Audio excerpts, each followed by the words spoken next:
Hi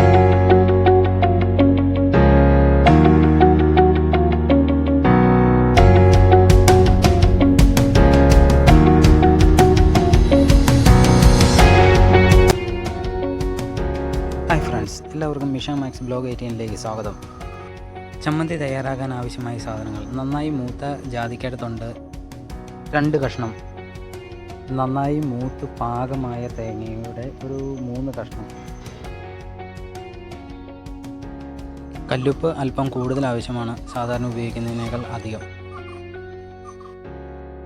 അധികം വലുതല്ലാത്ത 1 കഷ്ണം ഉള്ളി, അത് ചുവന്നുള്ളി ആയിരിക്കണമെന്ന് നിർബന്ധമാണ്. ചുവന്നമുളക് ഉപയോഗിക്കുമ്പോൾ കൂടുതലും കാശ്മീരി ചില്ലി ഉപയോഗിക്കുകയാണെങ്കിൽ കളറിൽ നല്ല ഒരു ഭംഗിയുണ്ടാവും. അധികം മൂത്ത് പോകാത്തതായ കറിവേപ്പില ഉപയോഗിക്കാൻ പ്രത്യേകം ശ്രദ്ധിക്കുക, എങ്കിലേ ചമ്മന്തിക്ക് കൂടുതൽ ടേസ്റ്റ് അനുഭവപ്പെടുകയുള്ളൂ. ഇനി ഇവയെല്ലാം നമുക്ക് പാകത്തിന് ചുട്ടെടുക്കാം. ഉപ്പൊഴികെ ബാക്കി എല്ലാ സാധനങ്ങളും ചുട്ടെടുക്കണം. ചുട്ടെടുത്ത് കഴിഞ്ഞാൽ അതിൻ്റെ പാകം എന്താണെന്നുള്ളത് നിങ്ങൾ ഇതിൻ്റെ അകത്ത് നോക്കി മനസ്സിലാക്കുക. ജാതിക്കയുടെ തോട് അല്പം ഒന്ന് ചിരണ്ടി കളയുന്നത് നല്ലതായിരിക്കും. കറിവേപ്പിലയാണെങ്കിലും പയ്യൊന്ന് ചുട്ടെടുക്കുക. എല്ലാ സാധനങ്ങളും, അതായത് ഉപ്പൊഴികെ ബാക്കി എല്ലാ സാധനങ്ങളും ചുട്ടെടുത്ത് തയ്യാറാക്കേണ്ടതാണ്. എന്നാൽ അധികം കരിഞ്ഞു പോകാതെ ശ്രദ്ധിക്കുകയും ചെയ്യണം.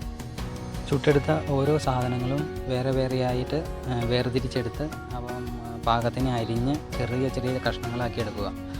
കാരണം എന്താണെന്ന് വെച്ച് കഴിഞ്ഞാൽ ഇത് ഒന്നല്ലെങ്കിൽ മിക്സിയിലായിട്ട് നിങ്ങൾ അരയ്ക്കുന്നതെങ്കിൽ അല്പം വെള്ളം ചേർക്കണം, അല്ലാണ്ട് ഇത് പാകത്തിന് കുഴമ്പ് രൂപത്തിലായി കിട്ടില്ല.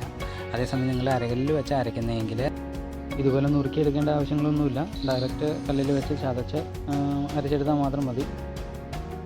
അതുപോലെ നിങ്ങൾ ഈ ചമ്മന്തി തയ്യാറാക്കി ഒരു പ്രാവശ്യമെങ്കിലും കഴിച്ചിട്ടുണ്ടെങ്കിൽ ഇനി ഒരിക്കലും നിങ്ങളുടെ ജാതിയിൽ നിന്ന് ഒരു ജാതിക്കയുടെ തൊണ്ട് പോലും വേസ്റ്റായി പോകില്ല. കാരണം അത്രയ്ക്ക് ടേസ്റ്റുള്ള ഒരു ചമ്മന്തി കൂട്ടാണിത്. എല്ലാവരും ട്രൈ ചെയ്ത് നോക്കുക. പ്രത്യേകമായിട്ട് പറയുന്നു, അത്രയേറെ ടേസ്റ്റുള്ളതാണ്.